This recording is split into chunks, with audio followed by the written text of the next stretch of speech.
Well, day two of a security conference in Munich resuming this morning.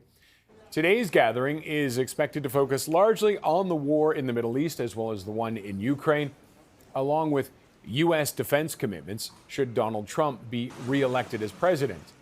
Among the world leaders at the conference, U.S. Secretary of State Antony Blinken. He spoke about the future of Israel and the Palestinian Authority. Now genuinely wants to integrate Israel into the region, to normalize relations if they haven't already done so, to provide security assurances and commitments so that Israel can feel more safe and more secure. At the same time, there are genuine efforts underway, led by Arab countries, to reform, revitalize, revamp the Palestinian Authority so that it can be more effective in representing the interests of the Palestinian people. Joining me now is Christian Leuprecht, Royal Military College security expert. Christian, thank you very much for joining us this morning.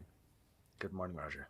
Your thoughts, your response to Blinken's comments about Israel and being integrated into the Middle East. What does that mean? Well, so I think it suggests that the U.S. is working very hard on horse trading. That is to say, diplomatic recognition, official diplomatic ties for Israel with a host of countries around the region. In particular, acceptance from Saudi Arabia of whatever, for instance, the final arrangement might be between especially Israel and Gaza.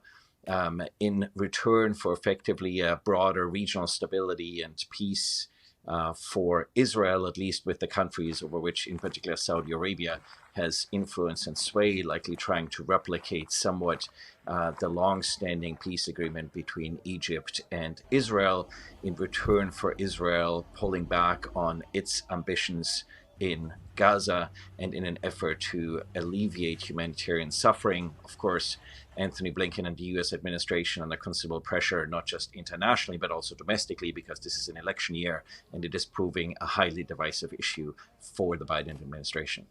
And with Saudi Arabia, there was a deal in the works before the October 7th attacks. Would that be essentially the deal that they would like to see brought back? Yeah, so one of the risks here is that the Biden administration is trying to outdo the Trump administration, of course, the Abraham Accords, and trying to forge their own vision for stability in the Middle East and leveraging the conflict here to do so. So it is difficult to parse to what extent these are real, genuine efforts by the United States to bring, to alleviate the humanitarian suffering that we have seen in the region, and to what extent these are either primarily efforts to try to alleviate pressure on the Biden administration in an election year, or perhaps for the Biden administration to be able to demonstrate that it could do better than the Trump administration when it comes to stability in the Middle East. Now, there is a lot of concern, of course, that a potential Israeli ground offensive into Rafah. Would what's being looked at, would that be enough for Israel to pause? So this is all part of the broader negotiations between Hamas, Israel, mediated by Egypt and Qatar under significant pressure from the United States and the European Union.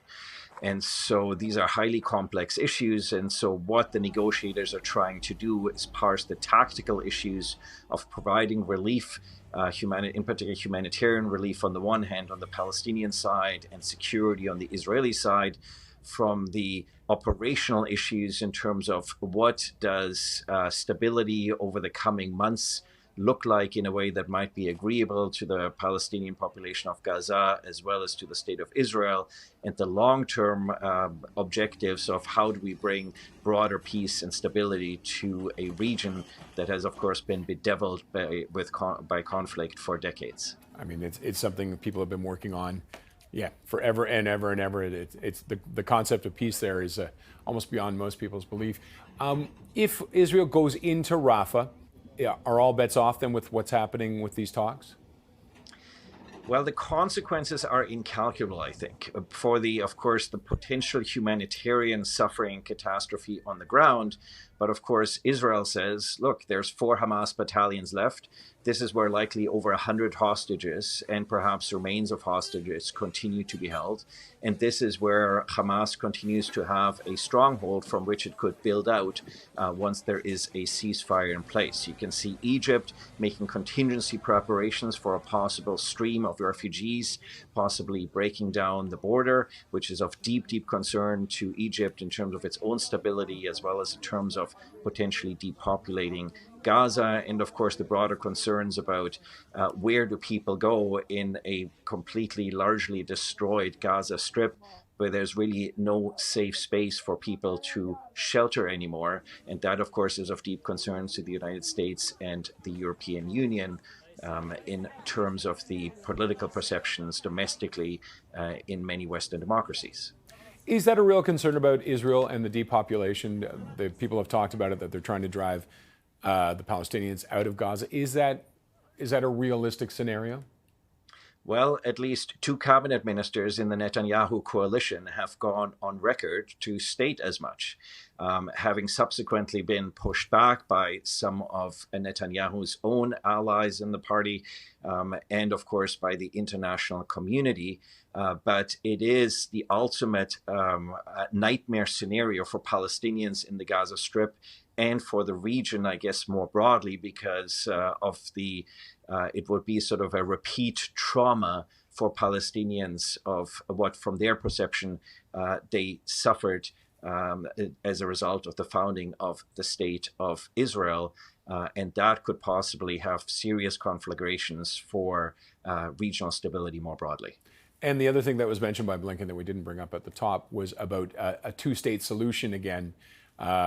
Would Israel go for that? Is that realistic at all? Well, if you look at public opinion in Israel, not at all. Public opinion is very much on the side of we need to provide security for Israel.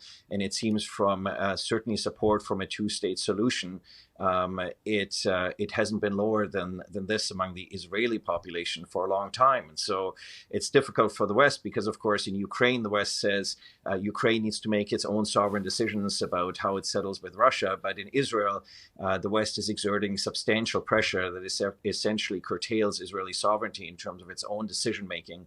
And so it seems certainly if you ask Israeli citizens, a 2-state solution is improbable.